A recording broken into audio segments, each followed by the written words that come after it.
हम दोबारा चलते हैं ब्रजेश राजपूत के पास कराल में, जहाँ पर मौजूद हैं वो। वहाँ पर लोग गायक कलाकार भी हैं। प्रधानमंत्री नरेंद्र मोदी वहाँ पर स्व सहायता समूह को थोड़ी देर में एड्रेस भी करेंगे। माहौल सज गया है, चीता आ गया है, अब मोदी भी वहाँ पहुँच रहे हैं। तो लोग जाहिर तौर पर वो जो खुशी है ना कि जन्मदिन तो महल में भी मना सकते थे, जंगल में मनाने मोदी आए। निश्चित विकास, मैं तो एक बात कहूँगा कि अब विकास तो आप भी हैं और विकास पहुँच गया है कराहल, तो अब विकास तो होना ही। लोगों को बड़ी उम्मीदें हैं कि विकास आया है तो विकास होगा, मोदी है, विकास होगा, एक पर्यटन की संभावनाएं खुलेंगी। और सबसे बड़ी बात, लोग ये समझ रहे हैं कि आज खास दिन यदि मोदी यहाँ आए हैं तो उसका क्या मायना है। सबसे बड़ा मायना यही है कि अब मोदी और पूरे देश की निगाहें अब इस पूरे इलाके पर रहेगी कि कैसे जो चीता पुनर्स्थापन वाली बात है, कैसे वो बढ़ेगा, कैसे बढ़ाएगा। और पूरी मध्य प्रदेश सरकार ने पूरी तैयारी कर रखी है कि यहाँ पे अभी तो 8 चीते हैं, इसके बाद 12 चीते साउथ अफ्रीका से आएंगे, उनको भी यही रखेंगे। उसके बाद इन कुल 20 चीतों की आबादी उनको 50 करनी है। और कूनों के बाद फिर अगला जो टारगेट है, अगला जो अभ्यारण्य है वो यहाँ सागर में नौरादेही अभ्यारण्य है, उसको भी तैयार किया जा रहा है तेंदुओं इसके चीतों के लिए। तो जब यहाँ पे हैबिटाट बढ़ जाएगा, यहाँ से आबादी बढ़ेगी चीतों की, तो सागर जिले के नौरादेही अभ्यारण्य में उनको रखा जाएगा। तो पूरी तैयारी है कि किस तरीके से मध्य प्रदेश में पर्यटन को बढ़ावा दिया जाए, क्योंकि मध्य प्रदेश में 500 से ज़्यादा टाइगर है। मध्य प्रदेश वो जगह है जहाँ पर पन्ना में टाइगर खत्म हो गए थे, मगर मध्य प्रदेश की सरकार और पूरे जो वन्य जीव के विशेषज्ञ हैं उन लोगों ने वहाँ पे पन्ना में इतने टाइगर कर दिए कि वहाँ बढ़िया टाइगर साइटिंग होती है। कम से कम 50 से 60 टाइगर सिर्फ पन्ना में, जबकि पन्ना में टाइगर खत्म हो गए थे। तो मध्य प्रदेश का इतिहास बहुत अच्छा है। मध्य प्रदेश अपने वन्य जीवन के लिए जाना जाता है।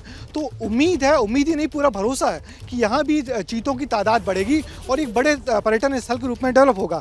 आप बात कर रहे थे कि यहाँ कूनों में कुछ रुकने ठहरने को नहीं है। हम लोग यहाँ आए हैं तो हम शिवपुरी में रुके हैं, कुछ लोग श्योपुर में रुके हैं।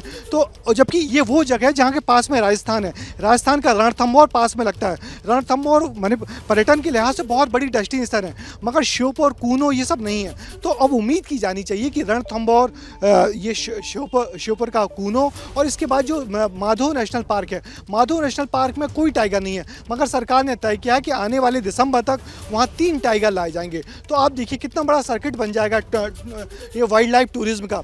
आप दिल्ली के पास शिवपुरी है, शिवपुरी में आइए, टाइगर देखिए, टाइगर के बाद फिर यहाँ चीता देखिए और फिर रणथंभौर निकल जाइए, फिर वहाँ पर टाइगर देखिए। तो कुल मिला के एक बड़ा डेस्टिनेशन डेवलप होने की पूरी गुंजाइश यहाँ पर है। और जिस तरीके से प्रधानमंत्री की नज़र है उन्होंने, तो निश्चित ही बहुत बड़ा डेस्टिनेशन विकसित होगा। यहाँ ज़मीनों के दाम बढ़ गए हैं। हमने पिछले दिनों स्टोरी दिखाई है कि ज़मीनों के दाम अचानक बढ़ गए हैं। कुछ दिनों पहले तक जब तक कि तय नहीं हुआ था कि प्रधानमंत्री आके 17 तारीख को यहाँ के चीते लाएंगे, उससे पहले तक ऐसा कुछ नहीं लगा था। मगर जैसे ही पता लगा तो लोग ज़मीन खरीदने में अब मुश्किलें आ रही, क्योंकि ज़मीनें की कीमतें बढ़ गई है। दूसरी बात, यहाँ पे शहरी आदिवासी जाति रहती है।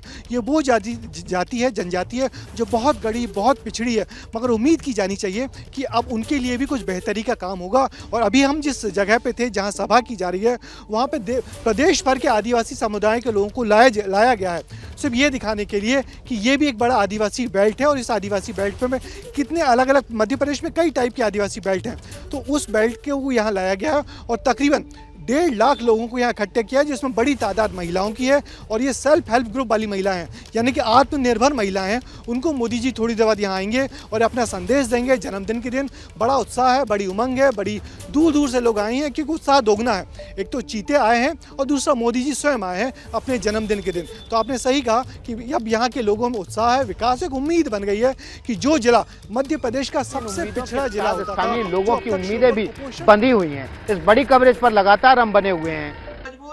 क्या मजबूरी है मेरी, बताइए।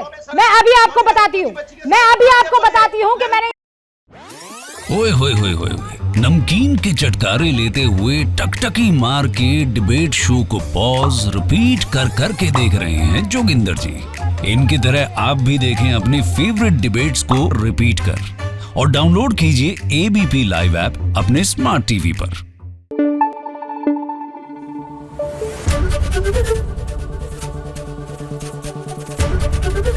एबीपी न्यूज आपको रखे आगे।